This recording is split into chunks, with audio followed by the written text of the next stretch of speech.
നീലമയിലിന്റെ പിലിയിതെന്റെ നീല നിറമയമ്മേ. നീലക്കുറിഞ്ഞിക്ക് നീല നിറം മിന്നിതെങ്ങനെ കിട്ടിയമ്മേ. നീലമയിലിന്റെ പിലിയിതെന്റെ നീല നിറമയമ്മേ. മനമിതെന്റെ മാരി നിറത്തെ കാണിച്ചിടുന്നതമ്മേ. മഴവില്ലിനു പിന്നിൽ ഞാൻ എഴുതിറങ്ങളെ കണ്ടിതു തീർച്ചയമ്മേ.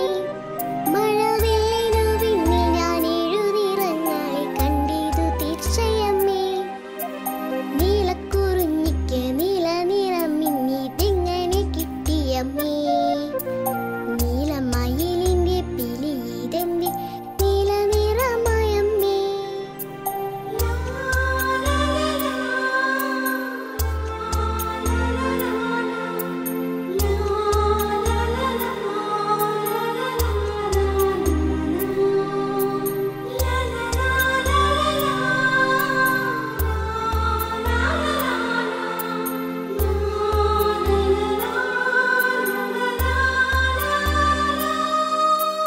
ആയിരമായിരം ചോദ്യങ്ങൾ ചോദിച്ച് കാലമിതോർക്കുന്നു ഞാൻ.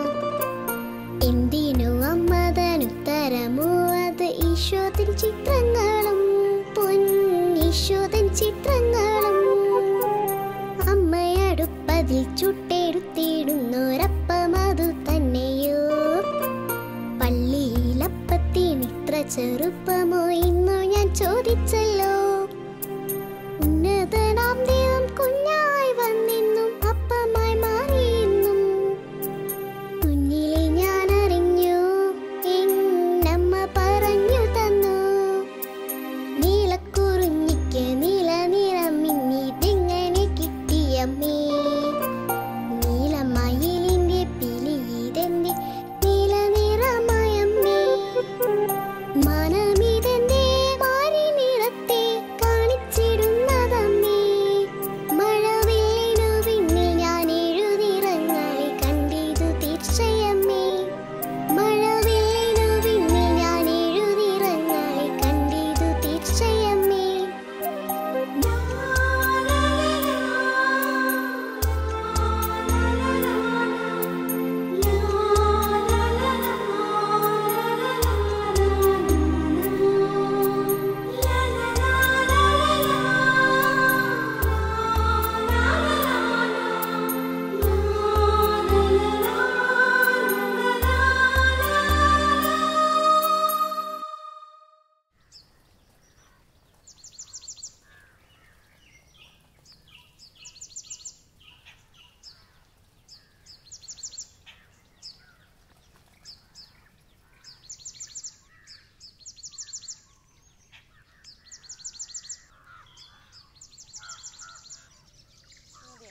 ഇത് മതി, ഇത് ധാരാളം മതി. ഇതന്നെ ഇതെല്ലാരും കൂടെ ഈ പറമ്പിൽ കൂടിയേക്കുന്ന ഇന്ന്. അതെ, താള് കറി വെക്കാൻ വേണ്ടി. ആ താള് കറി വെക്കാനാണോ? താള് ഇഷ്ടമാണോ നമുക്ക്? അതെ. അതെയല്ലേ. എന്നാ വന്നേ? ഞാൻ ഒരാഴ്ചയായി വന്നിട്ട്. അതെയോ? നീ എന്നാ പോകുന്നേ? നാളെ പോവാ. അതെയോ? ഓ, അപ്പം പോകുന്നതിന് മുമ്പ് മോക്കൊരു താളുകറി കൂട്ടണം. എന്നാ പിന്നെ നമുക്ക് പോയി വെട്ടാവെന്ന് പറഞ്ഞ് ഞങ്ങളിങ്ങനെ പോകുന്നതാ. അതെയല്ലേ. എനിക്കും ഭയങ്കര ഇഷ്ടമാണ് താള് കറി വെച്ച് കൂട്ടിയാൽ നല്ലതല്ലേ. അതല്ല വിഷമില്ല. ഇപ്പോഴത്തെ നല്ല ടേസ്റ്റാ. ഇതൊന്നും ആർക്കും അറിയത്തില്ല. ഇപ്പൊ എല്ലാരും ഒക്കെ താളിലേക്കൊക്കെ തിരിയാൻ തുടങ്ങി. കാരണം വിഷമില്ലാത്തതായിട്ട് ഇപ്പൊ നമ്മുടെ പറമ്പിൽ കിട്ടണം അതൊക്കെയല്ലേ ഉള്ളൂ. മോക്ക് ഹോസ്റ്റലിലൊന്നും കിട്ടുകയല്ല ഇതൊന്നും. ഇതൊന്നും കിട്ടില്ല. അപ്പൊ ഇവിടുന്ന് ഇച്ചിരി വയറ് നിറച്ച് കൂട്ടിയിട്ട് നോക്കും കേട്ടോ. പിന്നെ ഇപ്പൊ താള് തന്നപ്പോ ഞാന് ഇതിലേ അങ്ങ് പോവുക. നമ്മുടെ ഒരു ക്ലാസ് ഉണ്ടായിരുന്നു ഉച്ച കഴിയുമ്പോ. അപ്പൊ ഞാൻ വീട്ടിൽ വന്ന് നോക്കിയപ്പോ ആരെയും കണ്ടില്ല. അപ്പൊ ഞാൻ ഇവിടുന്ന് ഒരു ഒച്ച കേട്ടപ്പോൾ ഞാൻ ഇതിലേക്ക് വരുവായി. ഞങ്ങളെല്ലാം കൂടെ പറമ്പിലേക്ക് ഇറങ്ങിയില്ലേ. വെള്ളമൊക്കെ നനയ്ക്കണു. എല്ലാം നല്ല കാര്യം. ഏതായാലും ഞാൻ വേറെ ഒരു സാധനം കാണിച്ചു തരാം. ഈ ചേമ്പ് കണ്ടപ്പോഴാണ് എനിക്കൊരു ഓർമ്മ വന്നത്. മോളെ ആ താളിങ്ങെടുത്തേ. അതിൻ്റെ ആ താളിൻ്റെ അറ്റത്തുള്ള അതിങ്ങെടുത്തന്നെ. ഞാനൊരു സാധനം കാണിച്ചു തരാം.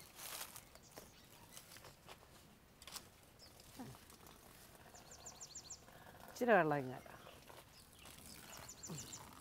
നോക്കിക്കോണേ. കൊച്ചവിടെ നിന്ന് ആ സമയം മോള് കണ്ടോ ഹോസ്റ്റലിലൊക്കെ ചെല്ലുമ്പോൾ ഇത് കണ്ടോ? ഇതിനകത്ത് ഈ വെള്ളം ഒഴിച്ചിട്ട് എന്തെങ്കിലും ഇതിൽ തങ്ങി നിൽക്കണുണ്ടോ? ഇല്ല. ഇതിനകത്ത് ഈ താളിൽ വീണ വെള്ളത്തിൻ്റെ തുള്ളികളുടെ പാടം എന്തെങ്കിലും ഉണ്ടോ? ഉണ്ടോ? ഇതിപ്പോൾ ദേ ഉരുണ്ടി പോകും. ഉണ്ടോ? ഉരുണ്ടു പോകും. ഉണ്ടോ? ഈ വെള്ളം പോയ വഴിക്ക് അതേലും ഒരു പാടും വന്നിട്ടില്ലല്ലോ. ഇല്ല. അപ്പോൾ ഇതിനകത്ത് എന്തേരം വെള്ളം വീണാലും ഇങ്ങനെ ഇതിൽ പറ്റിപ്പിടിച്ച് നിൽക്കില്ല. ഇതിങ്ങനെ ഉരുണ്ട് ഉണ്ടോ മണിയായിട്ട് ഇങ്ങനെ അങ്ങ് പോകും. ഇത് ദൈവം ഇതിനെ ഈ രീതിയിൽ സൃഷ്ടിച്ചിരിക്കുക. എന്ത് ഈ വെള്ളത്തുള്ളികൾ ഇതിൻ്റെ പുറത്തേക്ക് വീണാലും ഇത് പറ്റിപ്പിടിച്ച് അതേലിരിക്കില്ല, അത് കുതിർന്നു പോകില്ല. ഈ വെള്ളം വീണെന്ന് ഓർത്ത് ഇത് വാടിയും പോകുകയില്ല, കുതിർന്നു പോകില്ല. ഇതിൻ്റെ നേച്ചർ ഇങ്ങനെയാണ്. ദൈവം ഇങ്ങനെയാണ് ഇതിനെ സൃഷ്ടിച്ചിരിക്കുന്നത്. അപ്പോൾ ഇതുപോലെ നമ്മളെ സൃഷ്ടിച്ചിരിക്കുന്നതിനും ദൈവത്തിനൊരു ഉദ്ദേശമൊക്കെ ഉണ്ട്. ഈ ലോകത്തെ മുഴുവൻ കീഴടക്കാനുള്ള ശക്തി നമുക്ക് തന്നിട്ടാണ് ദൈവം ഇങ്ങനെ നമ്മളെ സൃഷ്ടിച്ചിരിക്കുന്നത്. ഇപ്പോൾ കൊച്ചിന് സംശയം വരുമല്ലേ, ഈ ചേമ്പിൽ ഇപ്പോൾ വെള്ളം വീണില്ലേ? ഇരുന്നില്ലല്ലോ. ഇല്ല, ഇരുന്നില്ല. ഇതിനാ അതേ സ്വഭാവവും അതിനുള്ള കഴിവും കൊടുത്ത ദൈവം ഇതിനെ സൃഷ്ടിച്ചിരിക്കുന്നത്. അത് ഉൽപ്പത്തി പുസ്തകം 1-ാം അധ്യായത്തിൽ ഇതിവിടെ വയ്ക്കട്ടെ, വേണോ? ഇതിവിടെ ഞാൻ വായിച്ച് കേൾപ്പിച്ചു തരാം. ഉൽപ്പത്തി പുസ്തകം 1-ാം അധ്യായത്തിൽ സൃഷ്ടിയെക്കുറിച്ച് പറയുമ്പോൾ അവിടെ ദൈവം 1-ാം അധ്യായത്തിൽ 11 ദൈവം അരുളി ചെയ്തു, ഭൂമി എല്ലാത്തരം ഹരിത സസ്യങ്ങളും ധാന്യച്ചെടികളും വിത്ത് ഉൾക്കൊള്ളുന്ന ഫലങ്ങൾ കായ്ക്കുന്ന വൃക്ഷങ്ങളും മുളപ്പിക്കട്ടെ. അങ്ങനെ സംഭവിച്ചു. ഭൂമി എല്ലാത്തരം ഹരിത സസ്യങ്ങളും ധാന്യച്ചെടികളും വിത്തുള്ള ഫലങ്ങളോടുകൂടിയ വൃക്ഷങ്ങളും മുളപ്പിച്ചു. അവ നല്ലതെന്ന് ദൈവം കണ്ടു. അപ്പം ദൈവം എല്ലാം സൃഷ്ടിച്ചു. ആ സൃഷ്ടിച്ചപ്പോൾ തന്നെ ഈ ഓരോന്നിനും അതിൻ്റേതായ പ്രകൃതം വെച്ചിട്ടുണ്ട്, അതിൻ്റെ കഴിവുകൾ. അപ്പോൾ ഈ ചേമ്പിൻ്റെ ഇലയ്ക്ക് ദൈവം ആ സൃഷ്ടിയിൽ വെച്ചിരിക്കുന്ന അതേ കഴിവ് ഇന്നും ഉണ്ടതിന്, മാറിയിട്ടില്ല. അപ്പം നമ്മളെ സൃഷ്ടിച്ചതാരാ? ദൈവം. ഉറക്കെ പറഞ്ഞു തന്നു. നല്ല ശക്തിയായിട്ട് പറയട്ടെ. ആരാ നമ്മളെ സൃഷ്ടിച്ചേ? ദൈവം നമ്മളെ സൃഷ്ടിച്ചു അല്ലേ? അപ്പം ദൈവം നമ്മളെ സൃഷ്ടിച്ചപ്പോൾ ദൈവം എന്തൊക്കെ നമുക്ക് കൃപകളും അനുഗ്രഹങ്ങളും കഴിവും ധൈര്യവും ശക്തിയും ആ സൃഷ്ടിയിൽ തന്നെ വെച്ചിട്ടുണ്ടോ, അതെല്ലാം ഇപ്പോഴും നമ്മളിൽ തന്നെ ഉണ്ട്. നമുക്കതെല്ലാം ഉണ്ട്. അപ്പം നമ്മളെപ്പോഴും സന്തോഷിക്കാം, നമുക്ക് എപ്പോഴും സമാധാനമായിട്ടിരിക്കാം, എപ്പോഴും നമുക്ക് ആനന്ദത്തോടെ ആയിരിക്കാം. മനുഷ്യൻ്റെ പ്രകൃതം അങ്ങനെയാണ്. അപ്പോൾ ഇനി സംശയം തോന്നായിരിക്കും, അപ്പം ദുഃഖം തന്നെയാണ് അല്ലേ? ദുഃഖം തോന്നാറുണ്ടോ? അല്ലേ? അങ്ങനെയാണെങ്കിൽ പിന്നെ മനുഷ്യർക്കൊക്കെ ദുഃഖമില്ലേ? ആനന്ദത്തോടെയാണോ എല്ലാവരും ഇരിക്കുന്നത്? ദുഃഖം മനുഷ്യനുണ്ടാക്കുന്നതാണ്. കർത്താവ് ദുഃഖിക്കാൻ വേണ്ടിയല്ല നമ്മളെ സൃഷ്ടിച്ചിരിക്കുന്നത്. നമ്മളെ ദൈവം ദൈവത്തിൻ്റെ ഛായയിലും സാദൃശ്യത്തിലുമാണ് സൃഷ്ടിച്ചിരിക്കുന്നത്. ദൈവം ദുഃഖമാണോ? ആണോ? ആണോ മോളെ? അല്ല. അപ്പം ദൈവത്തിൻ്റെ ഛായയിലും സാദൃശ്യത്തിലും അല്ലേ? അങ്ങനെ ദൈവം നമ്മളെ സൃഷ്ടിച്ചു. അപ്പം ഈ കഴിവുകളെക്കുറിച്ച് നമ്മൾ തിരിച്ചറിയണം. നമുക്ക് എന്നാക്കെ കഴിവുണ്ടെന്ന് നമ്മൾ അറിഞ്ഞാലല്ലേ നമുക്കത് പ്രയോഗിക്കാൻ പറ്റുള്ളൂ. ഇപ്പം നമ്മൾ ഇപ്പം ഈ ചേമ്പിലേക്ക് കിട്ടിയേക്കുന്ന ആ ഒരു കൃപയത് അല്ലേ? അതിൽ എന്ത് വെള്ളത്തുള്ളികൾ വീണാലും അത് ഉരുട്ടിക്കളയും, അതിന് പാടുപോലും വരില്ല. ഇതുപോലെ ഈ ലോകത്തിലുള്ള സകല ദുഃഖങ്ങളും ദുരിതങ്ങളും എത്ര കഷ്ടപ്പാടും എത്രമാത്രം പ്രശ്നങ്ങളും ഉണ്ടായാലും അതൊന്നും നമ്മളെ ഏശിയല. ഈ വെള്ളത്തുള്ളി ഉരുണ്ടുരുണ്ട് പോയത് കണ്ടില്ലേ? അതുപോലെ ഈ ലോകത്തിൻ്റേതായത് എന്തെല്ലാം നമ്മളിലേക്ക് വന്നാലും നമ്മളെ അത് ഏശിയല. അങ്ങനെയുള്ള കൃപയിലാണ് ദൈവം നമ്മളെ സൃഷ്ടിച്ചിരിക്കുന്നത്. ഇത് നമ്മൾ തിരിച്ചറിഞ്ഞാൽ മതി. കാരണം ലോകത്തിലേക്ക് വെച്ച് ഏറ്റവും വലിയ ജീവി ഏതാ? വലിയ ജീവി നമ്മുടെ നാട്ടിലെ കരയിലുള്ളത് ആന. ആനയല്ലേ? ഈ ആനയെ മെരുക്കിയെടുക്കുന്ന ആരാ? മനുഷ്യൻ. ചന്ദ്രനിൽ ആദ്യം കാല് കുത്തിയതാരാ? മനുഷ്യനല്ലേ? അപ്പൊ മനുഷ്യന്റെ കഴിവൊന്ന് ആലോചിച്ച് നോക്കി. മനുഷ്യന് നിസ്സാരനാണോ? കണ്ടുപിടുത്തങ്ങളെല്ലാം നടത്തിയേക്കുന്ന ആരാ? മനുഷ്യനല്ലേ? ശാസ്ത്രജ്ഞന്മാര് മനുഷ്യരവര്. അപ്പൊ അവരിലുള്ള കഴിവുകളൊന്ന് ചിന്തിച്ചു. വലിയ ജീവിയാണ് ആന, വന്യമൃഗ അല്ലേ? ആ മൃഗത്തെ മെരുക്കിയെടുത്ത് നമ്മുടെ കസ്റ്റഡിയിൽ നിർത്തി അല്ലേ? അതിനെക്കൊണ്ട് ജോലി ചെയ്യിപ്പിക്കാൻ വരെ കഴിവ് ആർക്കുണ്ട്? മനുഷ്യർക്കുണ്ട്. അപ്പം മനുഷ്യനിൽ ഈ കഴിവില്ലേ? അങ്ങനെ ലോകത്തിൻ്റേതായത് പല പ്രലോഭനങ്ങളിലും നമ്മളെ വീഴിക്കാനായിട്ട് ലോകത്തിൻ്റെ അരൂപി ശ്രമിക്കും. പക്ഷേ അതിനെ അതിജീവിക്കാനുള്ള ശക്തി നമ്മളിലുണ്ട്. ഇപ്പം നമ്മൾ ഇപ്പോൾ വീട്ടിൽ പ്രാരംഭം ഇപ്പോൾ അമ്മായിയമ്മ എന്തേലും ഒന്ന് പറഞ്ഞു, മുഖം വാടൂല്ലേ? പാടും. ഹൃദയം പാടും, മുഖം പാടും. മോളിപ്പോൾ ഹോസ്റ്റലിൽ ചെന്ന് നിൽക്കുക. ഹോസ്റ്റൽ വാർഡൻ എന്തെങ്കിലും വഴക്ക് പറഞ്ഞാലോ? വിഷമം തോന്നും അല്ലേ? ദേഷ്യവും തോന്നും, വിഷമവും തോന്നും, എല്ലാം സങ്കടമാകും, പഠിത്തത്തെ വരെ ബാധിക്കൂലേ? മൂഡ് ഓഫ് ആയി പോകും അല്ലേ? എന്തിനാ വിഷമിക്കുന്നത്? വിഷമം വരും അല്ലേ? പക്ഷേ ഈശോ നമ്മളെ സൃഷ്ടിച്ചിരിക്കുന്നത് പുറമേ നിന്നുള്ള ബാഹ്യമായത് എന്തിനേയും നമ്മൾ തരണം ചെയ്യാനുള്ള ശക്തിയിലാണ്. ഇപ്പോൾ ഹോസ്റ്റൽ വാർഡൻ ഒന്ന് വഴക്ക് പറഞ്ഞല്ലേ, ഭർത്താവ് ഒന്ന് വഴക്ക് പറഞ്ഞല്ലേ, അപ്പനും അമ്മയും ഒന്ന് വഴക്ക് പറഞ്ഞു എന്ന് പറഞ്ഞാൽ നമ്മളെ തളർത്തി കളയാനല്ലാതെ നമ്മൾ തളർന്നു പോവുക. അപ്പം നമ്മളത് തിരിച്ചറിയണം. ഈ ലോകത്തിൻ്റെ സകല പ്രലോഭനങ്ങളെയും സകലമാന നമുക്കെതിരായിട്ട് വരുന്ന സകല അരൂപിയെയും ജയിക്കാനുള്ള കൃപ ദൈവം നമുക്ക് തന്നു കഴിഞ്ഞു എന്ന് തിരിച്ചറിയണം നമ്മൾ. അപ്പോൾ ഒരാൾ വഴക്ക് പറഞ്ഞു എന്നോ, അല്ലെ നമുക്ക് ഇഷ്ടമില്ലാത്തത് ചെയ്തെന്നോ, നമ്മളെ കുറ്റം പറഞ്ഞെന്നോ, അല്ലെ നമ്മളെക്കുറിച്ച് വേണ്ടാതീനം പറഞ്ഞെന്നോ കേൾക്കുമ്പോൾ നമുക്ക് ഒരു കുഴപ്പവും ഇല്ലാതെ നമ്മൾ ആ ദൈവികമായ സമാധാനത്തിലും സ്നേഹത്തിലും നമുക്ക് നിൽക്കാൻ പറ്റും. അതിനുള്ള സാക്ഷ്യങ്ങൾ നമ്മുടെ ചുറ്റിനുമുണ്ട്. നമ്മുടെ വിശുദ്ധ ഗ്രന്ഥത്തിൽ തന്നെ നമ്മൾ നോക്കുമ്പോൾ അതിനകത്ത് പൂർവ്വ ജോസഫിൻ്റെ കഥ അറിയാവോ? അത് ഏതിലാണ് കിടക്കുന്നത്? ഉൽപ്പത്തി പുസ്തകം 39 നമ്മളത് വായിക്കുന്നുണ്ട്. ഉൽപ്പത്തി പുസ്തകം 39 അധ്യായത്തിൽ പൂർവ്വ ജോസഫിൻ്റെ കഥ അറിയത്തില്ലേ? അത് സംഭവിച്ച കാര്യങ്ങളാണ് ഇതൊക്കെ. അവിടെ എന്തുമാത്രം പ്രലോഭനം ജോസഫിനുണ്ടായി. ഏറ്റവും വലിയ പ്രലോഭനമാണ് ലൈംഗികതയിലുള്ള പ്രലോഭനം അല്ലേ? അവിഹിത ബന്ധത്തിനായിട്ട് ആരാ ശ്രമിച്ച? പൊത്തിഫറിൻ്റെ ഭാര്യ. അപ്പോൾ പൊത്തിഫറിൻ്റെ രാജകൊട്ടാരത്തിലെ എല്ലാത്തിൻ്റെയും മേൽനോട്ടക്കാരനായിട്ട് ജോസഫിനെ നിയോഗിച്ചു. പക്ഷേ ജോസഫ് സുന്ദരനായിരുന്നു, നല്ല ചൈതന്യമുള്ള വ്യക്തിയായിരുന്നു. അപ്പോൾ പൊത്തിഫറിൻ്റെ ഭാര്യയ്ക്ക് ജോസഫ് വടിവത്ത ശരീരമുള്ളവനും സുമുഖനുമായിരുന്നു. കുറച്ച് നാൾ കഴിഞ്ഞപ്പോൾ അവൻ്റെ യജമാനൻ്റെ ഭാര്യയ്ക്ക് അവനിൽ അഭിലാഷം തോന്നി. എൻ്റെ കൂടെ ശയിക്കുക അവൾ അവനോട് ആവശ്യപ്പെട്ടു. പക്ഷേ അവൻ വഴങ്ങിയില്ല. അപ്പോൾ ആ പ്രലോഭനത്തിന് ജോസഫ് വഴങ്ങിയില്ല. സാധാരണഗതിയിൽ ആ പ്രലോഭനം രാജകുമാരി, സകലത്തിൻ്റെയും ഉടയവളും സുന്ദരി, എല്ലാ രീതിയിലും നല്ല വ്യക്തിത്വമുള്ള രാജകുമാരി, പക്ഷേ പ്രലോഭനത്തിൽ അകപ്പെട്ടു പോയി ജോസഫിനെ കൂടി അതിലേക്ക് വലിച്ചഴയ്ക്കാൻ നോക്കുന്നു. പക്ഷേ ജോസഫ് അതിൽ വീണില്ല. എതിർത്ത് നിന്നിട്ടും ഈ രാജകുമാരി എന്ത് ചെയ്തു? വേലക്കാർ ആരും അകത്തില്ലായിരുന്നു. അപ്പോൾ അവൾ അവൻ്റെ മേലങ്കിയിൽ കടന്നു പിടിച്ചുകൊണ്ട് പറഞ്ഞു, എൻ്റെ കൂടെ ശയിക്കുക. അത്രമാത്രം ബലപ്രയോഗം, ഫോഴ്സ് ചെലുത്തി ഈ സ്ത്രീ ജോസഫിനോട്. പക്ഷേ ജോസഫ് ആ കുപ്പായം കൂടെ ആ മേലങ്കി വടെ അവിടെ ഉപേക്ഷിച്ചിട്ട് ഓടി പുറത്ത് ചാടി രക്ഷപ്പെട്ടു. അപ്പോൾ ഈ പ്രലോഭനത്തെ ഇത്രയും ശക്തമായ ആരുമില്ലാത്ത മുറിയിലാണെന്ന് ഓർക്കണം. വേറെ ആരും കാണുകയല്ല, സാഹചര്യമൊക്കെ അനുകൂലമാണ്. പക്ഷേ ഈ പാപത്തിൽ വീഴാതെ ഇരിക്കാനുള്ള ശക്തി ആരിലുണ്ടായിരുന്നു? ജോസഫിലുണ്ടായിരുന്നു. ജോസഫിന് ദൈവത്തെ അറിയാം. അതുകൊണ്ട് ദൈവത്തിനെതിരായിട്ട് പാപം ചെയ്യില്ല എന്ന് പറഞ്ഞുകൊണ്ട് ജോസഫ് ആ പാപ സാഹചര്യത്തിൽ നിന്നും ആ പാപത്തിൻ്റെ പ്രലോഭനം തരുന്ന വ്യക്തിയിൽ നിന്ന് ഓടിപ്പോവുക ചെയ്യുന്നത്. അപ്പം അങ്ങനെ ആ ലോകത്തിൻ്റെ പ്രലോഭനത്തിൽ നിന്ന് ജയിക്കാനുള്ള ശക്തി ആരിലുണ്ട്? നമ്മിൽ ഓരോരുത്തരിലും ഉണ്ട്. ഇത് നമ്മൾ തിരിച്ചറിയണം. ആരെങ്കിലും പിള്ളേർ കണ്ണു കാണിച്ചാൽ അല്ലെങ്കിൽ ഐ ലവ് യു എന്ന് പറഞ്ഞാൽ ഓടിച്ചെന്ന് അതിനകത്തേക്ക് വീഴുവല്ല, നമുക്കതിനെ എതിർത്ത് നിൽക്കാനുള്ള ശക്തി ഈശോ നമുക്ക് നമ്മുടെ സൃഷ്ടിയിൽ തന്നെ ദൈവം നമുക്ക് തന്നിട്ടുണ്ട്. അതുപോലെ നമ്മൾ നോക്കണേ, യൂതിത്ത് ഒരു വിധവയായിരുന്നു അല്ലേ? യൂതിത്ത് വിധവയായിരുന്നു. പക്ഷേ ഹോളോഫർണസ് എന്ന സൈന്യാധിപൻ വന്ന് അവരുടെ ബത്തൂലിയ പട്ടണം നഗരം പിടിച്ചടക്കി അവർക്ക് കുടിവെള്ളം എല്ലാം അടച്ചു കളഞ്ഞു. അവരെ പരാജയപ്പെടുത്താൻ തുടങ്ങിയപ്പം ബത്തൂലിയ പട്ടണത്തിലുള്ളവരെല്ലാവരും പറഞ്ഞു, നമുക്കങ്ങ് കീഴടങ്ങിയേക്കാം.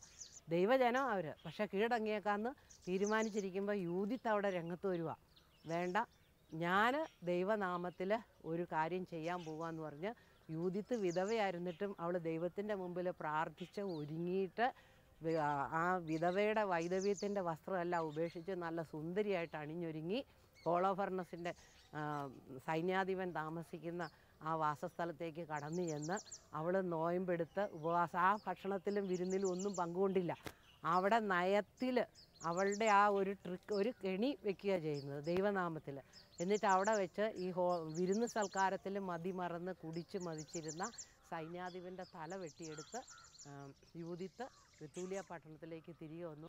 എല്ലാവർക്കും സന്തോഷമായി, രാജ്യം രക്ഷപ്പെട്ടു, എല്ലാവരും ദൈവത്തിന് നന്ദി പറഞ്ഞു. പക്ഷെ അത് കഴിഞ്ഞ് അവൾ ആഭരണങ്ങളെല്ലാം ഉപേക്ഷിച്ച് വീണ്ടും ആ വൈദവ്യത്തിലേക്ക് തന്നെ കടന്നു വന്ന് മരിക്കുവോളം അവൾ ശ്രേഷ്ഠയായ ഒരു വിധവയായിട്ട് ജീവിച്ച് മരിച്ചു. അപ്പം നമ്മളൊന്ന് ഓർത്ത് നോക്കിയേ, അവളിൽ പ്രലോഭനം വന്നു, സ്വന്തം രാജ്യം നഷ്ടപ്പെടാൻ പോണു, മറ്റ് ശത്രുവിന് അടിമയായി തീരാൻ പോകുന്നു. ഞാനൊരു വിധവയായിരിക്കെ പോലും ആ ഒരൊറ്റ സ്ത്രീയുടെ കയ്യാൽ ആ നഗരം രക്ഷപ്പെട്ടു, ദൈവത്തിൻ്റെ ജനം രക്ഷപ്പെട്ടു. അപ്പോൾ അവളിലേക്ക് വന്ന പ്രലോഭനം, അവളിലേക്ക് വന്ന ഭയം, അവളെ കൊണ്ട് ചെയ്യാൻ പറ്റില്ല എന്ന് ചിന്തിച്ചിരുന്ന ആ പ്രലോഭനം എല്ലാം വന്നിട്ട് ഈ ചേമ്പലയിൽ വെള്ളം വീണ് ഉരുണ്ടുരുണ്ട് പോണ പോലെ അവളിൽ അത് തങ്ങി നിന്നില്ല. ഈ ഹോളോഫർണസ് എന്ന സൈന്യാധിപൻ്റെ രൂപം പോലും ഭയാനകമാണ് ഒരു സ്ത്രീയെ സംബന്ധിച്ചിടത്തോളം. അതൊന്നും അവളിൽ ഏശിയില്ല. അപ്പോൾ യാതൊരു പ്രലോഭനവും ഭയത്തിൻ്റെയോ അടിമത്തത്തിൻ്റെയോ അല്ലെങ്കിൽ ധൈര്യം ഇല്ലെന്നുള്ള ചിന്തയുടെയോ ഒന്നും അവളെ തീണ്ടിയില്ല, തൊട്ടില്ല. അവൾ ഒറ്റ വനിത. അവളുടെ ബുദ്ധിയും അവൾ ദൈവത്തോട് ചേർന്ന് നിന്ന് പ്രവർത്തിച്ചപ്പോൾ അവളിലൂടെ തന്നെ ദൈവം ആ ശക്തി അവളിലുണ്ട്, അവളത് പ്രകടമാക്കി. അപ്പോൾ ചേമ്പലയിൽ വെള്ളം ഉരുണ്ടുരുണ്ട് പോണ പോലെ ബാഹ്യമായിട്ട് വന്നതെല്ലാം ആന്തരികതയിൽ നിന്ന് വന്നതുപോലും അവളെ ഏശിയില്ല. അതുപോലെ പരിശുദ്ധ അമ്മയെക്കുറിച്ച് ലൂക്കായുടെ സുവിശേഷത്തിൽ നമ്മൾ വായിക്കുന്നില്ല. പരിശുദ്ധ അമ്മ കൊച്ചു ബാലികയായിട്ടിരിക്കുക. അമ്മ പ്രാർത്ഥിച്ചുകൊണ്ടിരുന്നപ്പോൾ മാലാഖ വന്ന് പറഞ്ഞു, നീ ഗർഭം ധരിച്ചൊരു പുത്രനെ പ്രസവിക്കുമെന്ന്. ആർക്കെങ്കിലും സഹിക്കാൻ പറ്റുന്ന കാര്യമാണോ? കല്യാണ നിശ്ചയം കഴിഞ്ഞിട്ടേ ഉള്ളൂ, ഒത്തുകല്യാണം കഴിഞ്ഞിട്ടേ ഉള്ളൂ. അന്നേരം മാലാഖ പ്രത്യക്ഷപ്പെട്ടിട്ട് പറയുകയാണ്, നീ ഒരു കൊച്ചിനെ പ്രസവിക്കുമെന്ന്. പറ്റുമോ നമ്മളെ കൊണ്ട്? നമ്മളാണേ പറയുമോ വേറെ എന്ത് തന്നാലും നമ്മൾ സ്വീകരിക്കാം, ഇത് മാത്രം പറ്റില്ല മാലാഖ എന്നല്ലേ? കാരണം നാണക്കേട്. നമ്മുടെയൊക്കെ വീട്ടിൽ ഒത്തുകല്യാണം കഴിഞ്ഞ് കഴിഞ്ഞാൽ പിന്നെ പെണ്ണിന് എന്തെങ്കിലും പറ്റിയെന്ന് പറഞ്ഞാൽ ചെറുക്കൻ വീട്ടുകാർ പിന്നെ സ്വീകരിക്കുമോ? നാണക്കേടല്ലേ അത്? അന്ന് ഇന്നത്തെ കാലത്തെക്കാട്ടി കൂടിയ നാണക്കേടിൻ്റെ കാലവും ശിക്ഷയുള്ള കാലഘട്ടമാണ്. അന്ന് യഹൂദ വംശത്തിൽ സ്ത്രീയെ കല്ലെറിഞ്ഞു കൊല്ലും അങ്ങനെയൊരിത് കേട്ടാൽ, അവിഹിതം. അപ്പോൾ ആ സാഹചര്യത്തിൽ പരിശുദ്ധ അമ്മ അവിടെ അത് സ്വീകരിക്കുക. ഇതാ കർത്താവിൻ്റെ ദാസി. കാരണം ഈ വരുംവരാഴികളെല്ലാം അമ്മേനെ ഭയപ്പെടുത്താൻ ശരിക്കും പറഞ്ഞാൽ ഭയപ്പെടണം, കൊച്ചു ബാലിക. പക്ഷേ പരിശുദ്ധ അമ്മ അതെല്ലാം ധൈര്യമായിട്ട് സ്വീകരിച്ചിട്ട് പറഞ്ഞു, ഇതാ കർത്താവിൻ്റെ ദാസി. യൗസേപ്പ് പിതാവ് ഉപേക്ഷിച്ച് പോകുമോ അല്ലെ എന്നെ കല്ലെറിഞ്ഞു കൊല്ലുമോ, ഇതൊന്നും അമ്മേനെ ഏശിയില്ല. ഈ ഇതിൻ്റെ ഇലയിൽ വെള്ളം വീണാൽ തങ്ങി നിൽക്കാത്തതുപോലെ ഈ ബാഹ്യമായിട്ട് സംഭവിക്കാനിരിക്കുന്ന കാര്യങ്ങളൊന്നും അമ്മേനെ ഏശിയില്ല. പരിശുദ്ധ അമ്മ അതെല്ലാം സ്വീകരിച്ചു, ആ കൃപയിൽ നിറഞ്ഞ് നിൽക്കുകയായിരുന്നു. അപ്പോൾ അതുകൊണ്ട് ബാക്കി ഒന്നിനെക്കുറിച്ച് ആകുലതയായില്ല. അതുപോലെ അതിൽ തന്നെ നമ്മൾ ലൂക്കായുടെ സുവിശേഷം 10-19 വായിക്കുമ്പോൾ ആ വചനം അറിയാമായിരിക്കുമല്ലോ. ലൂക്കായുടെ സുവിശേഷം 10-ാം അധ്യായം 19 വചനം പഠിക്കണം കേട്ടോ, ബാക്കി മാത്രമേ പഠിച്ചാൽ പോരാ.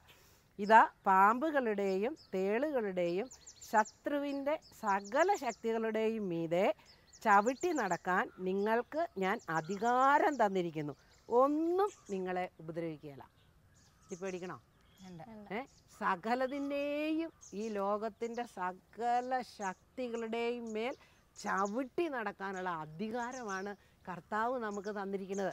അപ്പോൾ ഭർത്താവ് ഒരു വാക്ക് പറഞ്ഞാൽ മോങ്ങേണ്ട കാര്യമുണ്ടോ? ഇല്ല. സങ്കടപ്പെടേണ്ട കാര്യമുണ്ടോ? ടീച്ചർ ഒന്ന് പറഞ്ഞെന്നും പറഞ്ഞുകൊണ്ട് വിഷമിക്കേണ്ട കാര്യമുണ്ടോ? ആ വിഷമത്തെയും ഒരാളിൽ നിന്ന് ഇങ്ങോട്ട് വരുന്ന ദുഃഖകരമായ വാക്കുകളോ പ്രവൃത്തിയെയോ അതിജീവിക്കാൻ, അതിനെ ചവിട്ടി മെതിക്കാനുള്ള ശക്തി ആരിലുണ്ട്? നമ്മിലുണ്ട്. അപ്പോൾ അതുകൊണ്ട് ഒരാൾ ഒരു വാക്ക് പറഞ്ഞെന്നോർത്തൊന്നും നമ്മൾ കുലുങ്ങി വീഴരുത്. ഒന്ന് കണ്ണ് കാണിച്ചാലും ഓടി പുറകെ പോകണ്ട. കാരണം എന്നാണെന്നറിയോ? നമ്മളിലുണ്ട്. അതിനെ എതിർത്ത് നിൽക്കാനുള്ള ശക്തി നമ്മളിലുണ്ട്. തിന്മയുടെ ശക്തിയെ എതിർത്ത് ജയിക്കാനുള്ള ശക്തി ഈശോ നമുക്ക് തന്നു കഴിഞ്ഞു എന്ന് നമ്മൾ വിശ്വസിക്കണം. യോഹന്നാൻ്റെ സുവിശേഷം 14-ാം അധ്യായം നമ്മൾ വായിക്കുമ്പോൾ അതിൽ എഴുതി വച്ചിട്ടുണ്ട്. യോഹന്നാൻ്റെ സുവിശേഷം 14-ാം അധ്യായത്തിൽ ദൈവം നമുക്ക് തന്നിരിക്കുന്ന ശക്തിയെക്കുറിച്ച് നമ്മൾ തിരിച്ചറിയണം. നിങ്ങളുടെ ഹൃദയം അസ്വസ്ഥമാകേണ്ട, ദൈവത്തിൽ വിശ്വസിക്കുവിൻ, എന്നിലും വിശ്വസിക്കുവിൻ. നമ്മുടെ ഹൃദയം അസ്വസ്ഥമാകണ്ട എന്ന് ആരാ പറഞ്ഞേക്കണേ? ആരാ പറഞ്ഞേക്കണേ? കർത്താവ് ഈശോ പറഞ്ഞിരിക്കുക. ഹൃദയം ഇപ്പം നമ്മുടെ ഏറ്റവും വലിയ പ്രശ്നം എന്നാ? ഹൃദയം അസ്വസ്ഥമാകുന്നതാണ് സകലത്തിൻ്റെയും തിന്മയുടെ പുറകിലുള്ള കാര്യം. നന്മ പറഞ്ഞാലും തിന്മ പറഞ്ഞാലും നമ്മുടെ ഹൃദയത്തിൽ അത് ചലനം സൃഷ്ടിക്കും. അതേസമയം ആര് ചീത്ത വിളിച്ചാലും നമ്മുടെ ഹൃദയം ഒരേ സ്റ്റേജിൽ നിൽക്കുവാണെങ്കിലോ ദുഃഖം കീഴടക്കും നമ്മളെ? ഇല്ല. അതുപോലെ മത്തായിയുടെ സുവിശേഷം 28-20 പറയുന്നുണ്ട്. എന്നാ പറഞ്ഞേക്കുന്നത്? ഞാൻ യുഗാന്തം വരെ നിങ്ങളോട് കൂടെ ഉണ്ടായിരിക്കും. യുഗാന്തം വരെ. അപ്പം ഈശോ ഇപ്പം നമ്മുടെ കൂടെ ഇല്ലേ? ഉണ്ട്. ഭർത്താവ് വഴക്ക് പറയുമ്പോൾ കൂടെ ഇല്ലേ? ഉണ്ട്. അമ്മായിയമ്മ കുറ്റപ്പെടുത്തുമ്പോൾ കൂടെ ഇല്ലേ? ടീച്ചർ വഴക്ക് പറയുമ്പോൾ കൂടെ ഇല്ലേ? പിന്നെ രോഗം വരുമ്പോൾ കൂടെ ഇല്ലേ? ഇല്ലേ? ആ എന്നിട്ട് എങ്ങനെയാണ് നീ അധൈര്യപ്പെടണേ? എന്നിട്ട് എന്തിയാ സങ്കടപ്പെടുന്നേ? ഈശോയിൽ വിശ്വസിക്കുക. ഈശോ പറഞ്ഞ് ഞാൻ നിങ്ങളോട് കൂടെ ഉണ്ടായിരിക്കും. എന്നുവരെയാ? യുഗാന്തം വരെ ഞാൻ നിങ്ങളുടെ കൂടെ ഉണ്ട്. അപ്പം ഈ അധികാരമുണ്ട്, നമുക്ക് അധികാരമുണ്ട്. ഞാൻ ഒരു ഓഫീസറായിട്ടിരുന്നു. അപ്പോൾ ഗസറ്റഡ് റാങ്ക് എന്ന് പറഞ്ഞാൽ പച്ചമേശയ്ക്ക് ഒപ്പിടാനുള്ള അധികാരമുണ്ട്. ഈ അധികാരം ഉള്ളത് കൊണ്ടാണ് ഞാൻ ധൈര്യമായിട്ട് പച്ചമേശ എടുത്ത് ഒപ്പിട്ടുകൊണ്ടിരുന്നത്. ഈ അധികാരം എനിക്കുണ്ടെന്ന് അറിയത്തില്ലെങ്കിലോ ഞാൻ ആ അധികാരം ഉപയോഗിക്കുമോ? ഇല്ലല്ലോ. അപ്പോൾ ആ അധികാരം നമുക്ക് തന്നിട്ടുണ്ട്. സകലതിനെയും ചവിട്ടി മെതിക്കാനുള്ള അധികാരം ഈശോ നമുക്ക് തന്നു കഴിഞ്ഞു. അപ്പോൾ അതുപോലെ അധികാരം തന്നിട്ടുണ്ട്. ഞാൻ ആരാണെന്ന് തിരിച്ചറിയണം. ഈ ഒരു കാര്യം കൂടെ നമ്മൾ ചിന്തിച്ചാൽ മതി. ദൈവത്തിനെല്ലാം സാധ്യമാണ്. എല്ലാം സാധ്യമാണെന്നൊന്ന് നമ്മുടെ ഹൃദയത്തിലേക്ക് അങ്ങോട്ട് കയറ്റി വിട്ടാൽ മതി. പിന്നെ നമുക്ക് ഒരു പ്രശ്നവുമില്ല. അത് ലൂക്കായുടെ സുവിശേഷം 1-ാം അധ്യായം 37 പറയുന്നുണ്ട്.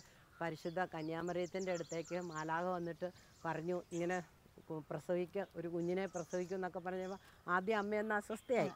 പക്ഷേ ദൂതൻ പറയുകയാണ് ദൈവത്തിന് ഒന്നും അസാധ്യമല്ല. അപ്പം ദൈവത്തിനൊന്നും അസാധ്യമല്ല.